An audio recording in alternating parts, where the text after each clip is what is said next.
Bill, some opening thoughts. Okay, I'm going to give you a list of British politicians. Apologies if you're not familiar with the British political scene. I want you to think of the British Prime Minister, the Foreign Secretary, the Home Secretary, the Mayor of London, the 4 chancellors before the current one, the leader of the Scottish National Party, and the leader of Scottish Labour. Can anyone tell me what they have in common? They all have ethnic minority background. Pardon? They all have an ethnic minority. So that's the standard answer, and indeed it's true. But I want to suggest to you that that's the most tedious answer, that they're all descendants of migrants, that they're all people of colour. What they have in common is that they are all people who chose to go into politics with a view to transforming the world. They don't all agree, they sit in different parties, but that's what makes them interesting.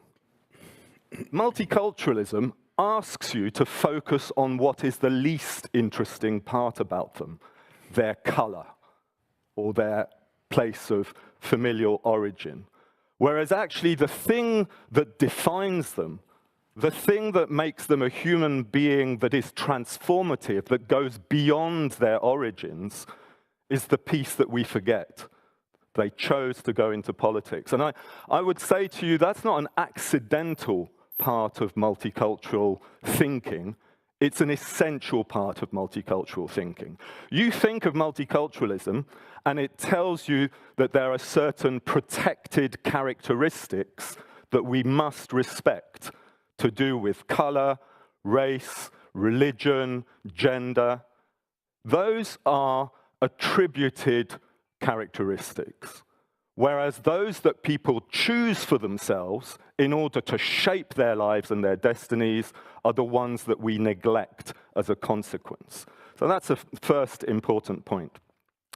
The other thing about multiculturalism is that we're told that it's about social groups nowadays are defined by their history and sense of identity, and that we should recognize that that forms an essential part of them, and indeed that we should assert the differences between different groups. This kind of multiculturalism really emerged in the United Kingdom, primarily in the 1980s, as a mechanism for effectively controlling the relations between different ethnic minority groups, and particularly between those minority groups and the predominantly white population. In fact, I want to skip to an example that, you know, in the 1960s and 70s, what you'll find is that there are many urban centers in the United Kingdom that, yes, they experienced racism. And yes, racism was an act of division, but it also brought people together. The experience of racism meant that different communities came together politically to try and challenge the experience that they were confronting. And that experience wasn't primarily a few thugs beating people up. People's experience of racism is primarily experienced through immigration controls, allocation to housing. In other words, racism is propagated primarily by the elites of a country, and then people imagine that it's the acts of violence that are perpetrated by some of the least powerful people in that country. So those are just a few kind of opening remarks. I think radicals like to celebrate the notion that the Enlightenment project of a kind of rational universalism has failed, and they like to view the idea that society has fragmented because they view it as undermining the grip and control of the dominant elites. The problem with celebrating that fragmentation, celebrating difference, there are several problems, but the first, I think the most important problem, is that a focus on essential differences has always been central, not to radical anti-racism, but is part of racial thinking in the first place, that people are fundamentally different. It's actually an idea taken from the racist lexicon and readapted into the contemporary world. To give you a kind of simple conceptual model, you can imagine that in the past, there was a notion of racial hierarchies, where maybe white men were at the top of a ladder that then went down through different groups.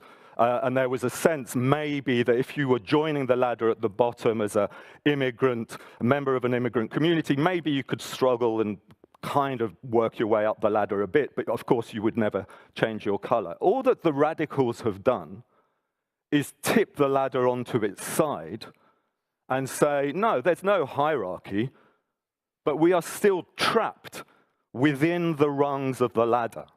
There are different groups, and we must celebrate these different groups side by side.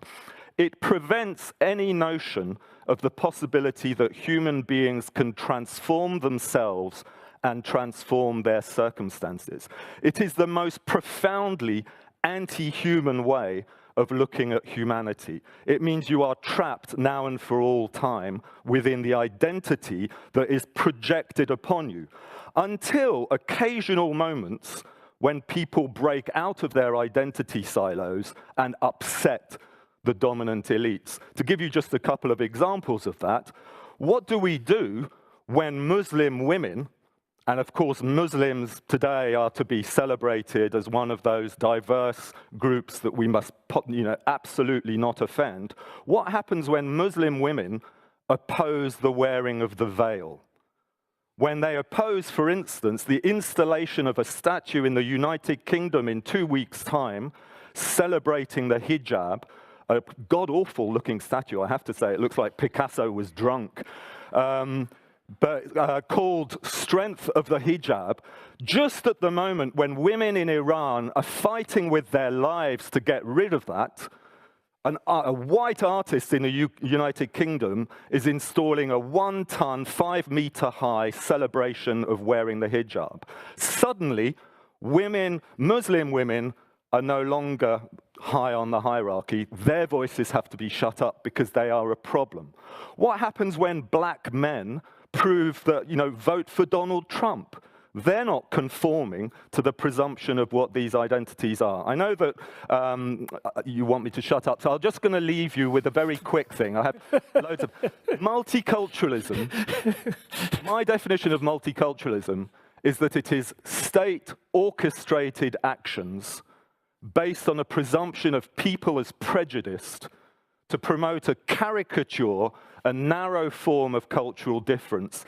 It purposefully and willfully divides society, the better to control it.